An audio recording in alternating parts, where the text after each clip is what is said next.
What's going on, everyone? It's Jason here. Today, we're doing a fat recap of what happened to AMC today and why we've seen that downward push.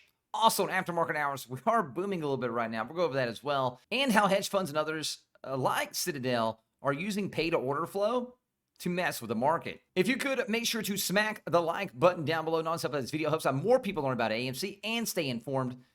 And if you're not a sub, smack that sub button, hit that bell notification down below, and let's get into it. If you're wondering what system I'm using here, I am using Webull. There's a link down in the description. Go down there and click on that link, sign up, put $100 in. You get two free stocks worth up to $1,800. Better than that, though, you get that free money. But these tier 2 NASDAQ views right now for 3 months for free. You can see buys and sells going in and out of the market in real time. Awesome program. I've been using over a year. Highly recommend it. Well, in aftermarket hours, as you can see right now, we are up $2 and almost 50 cents right here, up 5.82% to $45.30. We did end, though, today at 42.81 with a negative 13.23%. So at least right now we are, cutting into that negative we had today. We're getting these numbers back up. Just like I said, I thought we'd have like a really, really good aftermarket, and I think tomorrow morning we should have a really good pre-market. Now, I do think tomorrow's market hours are going to be definitely a struggle bus.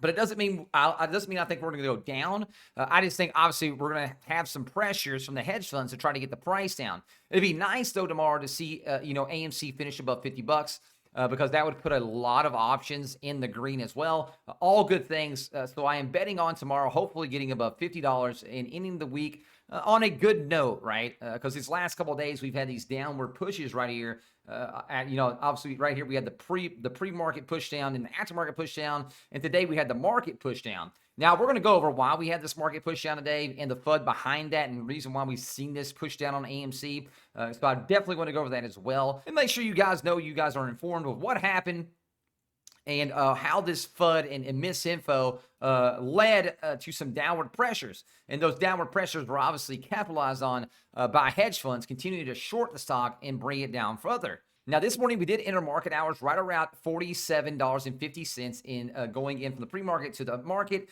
Now, we flushed all the way up, though, to $51.45. And from there, though, we did tumble back down all the way down to a low of $39.71. Now, again, we did end at that 42.81, and currently we're at 45.45 right now. So we are cutting in the gains of those losses today, getting those gains back up. And hopefully tomorrow, maybe tomorrow pre-market, maybe we start at $50 again. That'd be great going into the market hours, and maybe we push up to 55 or 60. I don't know, but it'd be really nice to see us break above 50 and end above 50 tomorrow, because that'd be it'd be really a nice morale booster to see us back above 50 after these last couple of downward push days. Now, the bigger reason why we had this come out today about these this big sell-off right here. So if you guys remember yesterday, on those tweets, we went over how Ortex came out and said, hey, look, our numbers were wrong for May 28th. There was a lot more shorts. Well, S3 Partners, which I use, and Ortex, they do the SI data and stuff like that. Every 2 weeks, we get data. Right, so every 2 weeks, you get the market data. I wish it was more transparent. We got it every day or every other day. That way, we can see the actual the SI numbers, right? Those short numbers, but we don't. So places like Ortex and places like S3 and others, they go through and they make their own assumptions of what's going on. Pretty much, they do their best guesstimate. Well, they were way off, obviously, right? So they corrected that this morning, pre-market. And S3 Partners and Ortex had it above 19% again. Everything looked great. So going into market hours, we were really pushing, right? Well, guess what happened about 15, 20 minutes after market opened? They pushed the SI numbers back down to the 12, 13% range. And that caused a little bit of downward pressure on us. And now on that downward pressure, though, hedge funds did what they do best, right? They captured that downflow for a minute, and they'll keep pushing as far as we can push. Well, they pushed us pretty far, right? We got pushed all the way down to 39.71. I'm sure some people's stop losses got put into place, and you see some sells there. You see some new paper-handed Andes, paper hand as well, because they're getting scared that the price is dropping. You'd always have paper-handed Andes. It's just so much FUD, man, and so much misinformation, so much unknown there that it created some selling pressure, and then the hedge funds capitalized on that pressure. Now, people like us that are veterans, like I've been in AMC since $4 a stock. Some of you guys have been in since February, March. It's a little bit more veterans, right? But what we need is some transparency. The transparency for us retailers is gone. right? The SEC seems like, half the time they don't care. You got DTC. And guess what happens to the DTCC? You got people working from Citadel over on as the board, right? You had people on the board from Citadel on the DTCC. So it just seems like so many things are running against us, right? This isn't meant to be like we can't win, because obviously I do think we can win. I think we're going to squeeze this price, and we're going to go over some bigger reasons why. We're also going to go over a lot of cool stories that came out today. But first, let's look at these option numbers really quick. So if we do get back above $50, this is the reason why I'm saying is we get back above 50 or 55, we'd have another 14,055, another 20,050. So remember, guys, if you guys get up in your options, don't be afraid, man. If your options are a couple weeks out, don't be afraid you get up really, really big to sell some of those options. That way you can buy in shares, because your shares don't, dissipate over time, whereas your options will eventually go away, right? You own those shares forever. So if you get really big, think about selling. Get some of that money, and then buy some shares with that money. It's a great. I love options, right? I use them. They're a great way to get capital, to buy shares, to hold. Now, I'm not saying you always have to do that. It's your money, right? It's just how I use them. Eventually, they're gonna expire. So why not, if you're up big, even if they expire next month or whatever, if you're up big, think about cashing out and then buying shares with that money as well. That way, you ain't got to worry about them going away. I see a lot of people right now, man, like saying you have options starting tomorrow and you're way, way down, but you're way, way up before. Sometimes, man, it's just better off to get that money and then buy shares with them. You do what you want to. It's your money, though. It doesn't matter to me. That's just the way I play options. You guys know it. So Dan Zaleski right here, he is from S3 Partners. He did tweet out today, AMC short int is 3.45 billion. 69.9 million shares shorted, 13.98% SI percent of float, 12.26% S3 SI float, 4.04% borrow fee. Shares shorted down, negative 30.6 million shares worth $1.5 billion, or again, a negative 30% last week. Shorts down, negative 3.99 billion. In 2021, mark-to-market losses up plus 456 million on today's 13.2% move. So he's saying, hey, look, the shorts were up 456 million today on today's move at 13.2%. Shorts are down negative 1.97 billion in June, though. So they are down almost 2 billion, though. So I'm not really trusting these SI numbers right now. Again, nobody really knows. I'm not blaming this on Ortex or S3 Partners. Again, great companies, but again, they're just guesstimating these things, right? You're also not getting counted into effect right now that there is naked shorts, synthetic shares, everything, man. So I would honestly, me personally, again, this is just, just my own thoughts. I think we're at 40+%.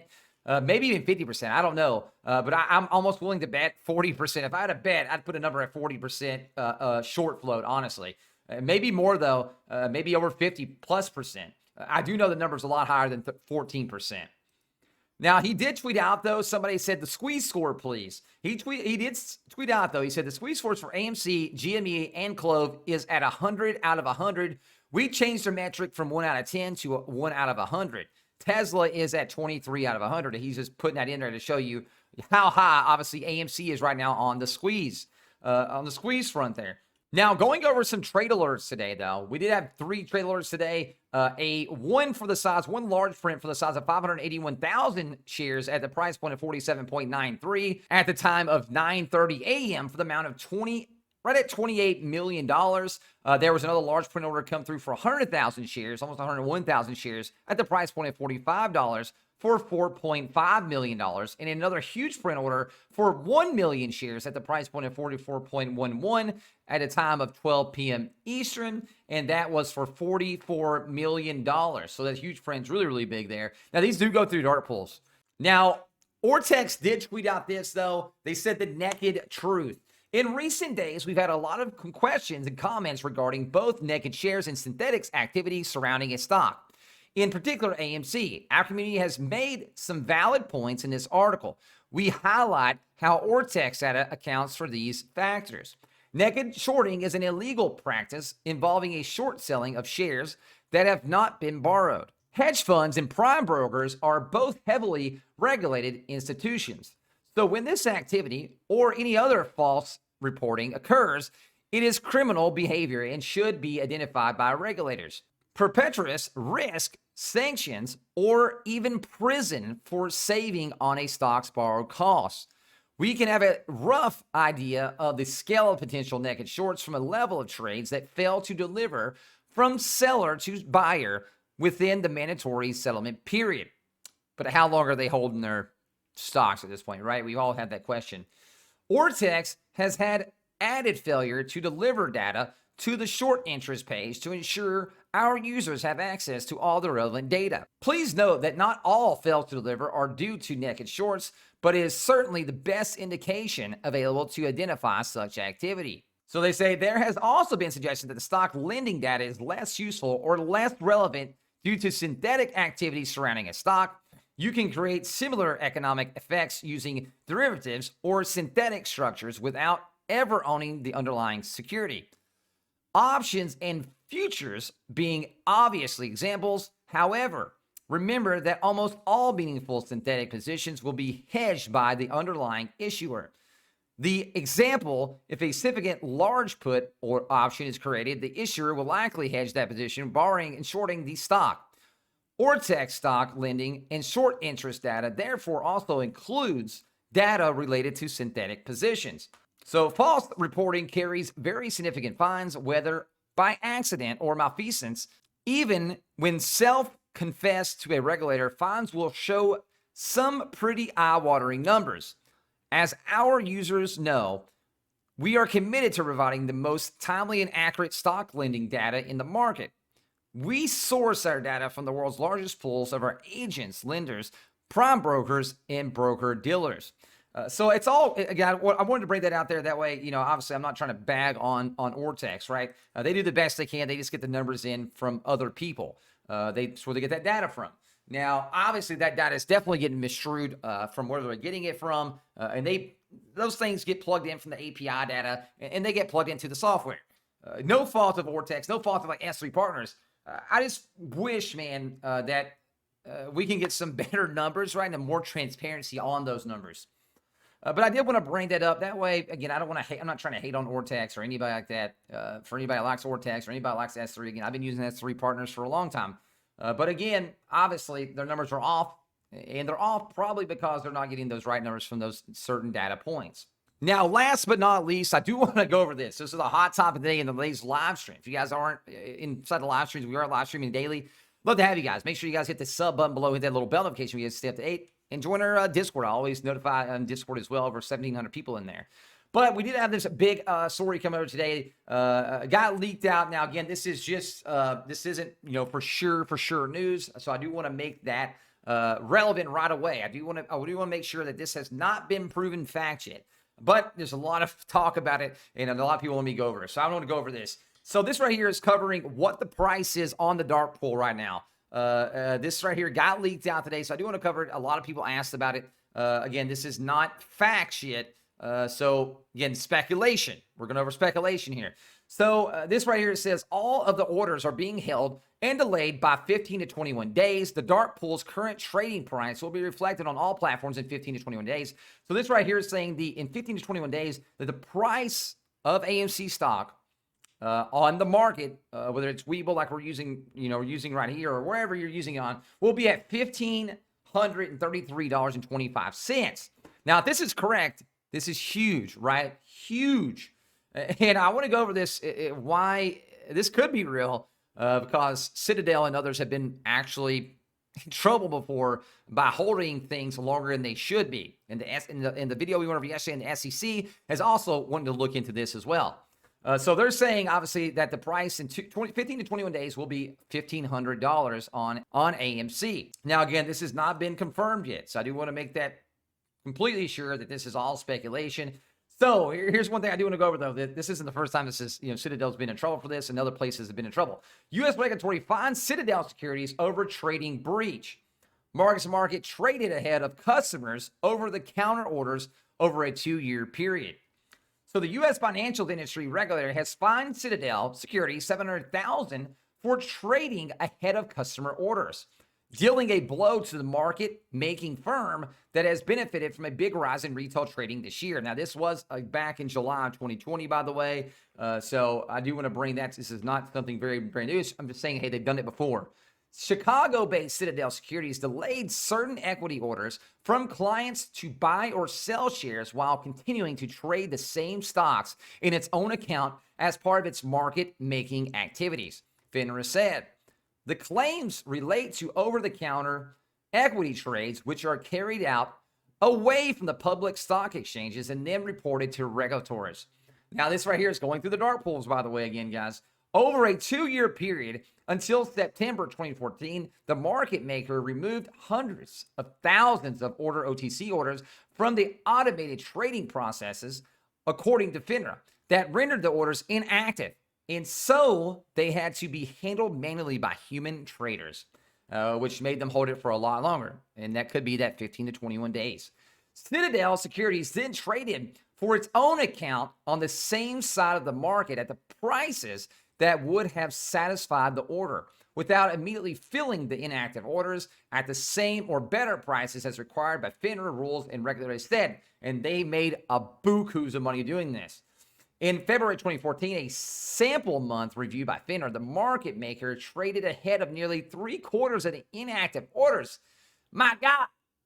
Based on this review, in 559 instances, Citadel Securities traded ahead of 415 inactive OTC orders, the regulatory said. So they have been fined for this before, guys. This is not something that's, out of this world, that they could be holding their shares for days on end, a lot longer than they should be before cashing them out.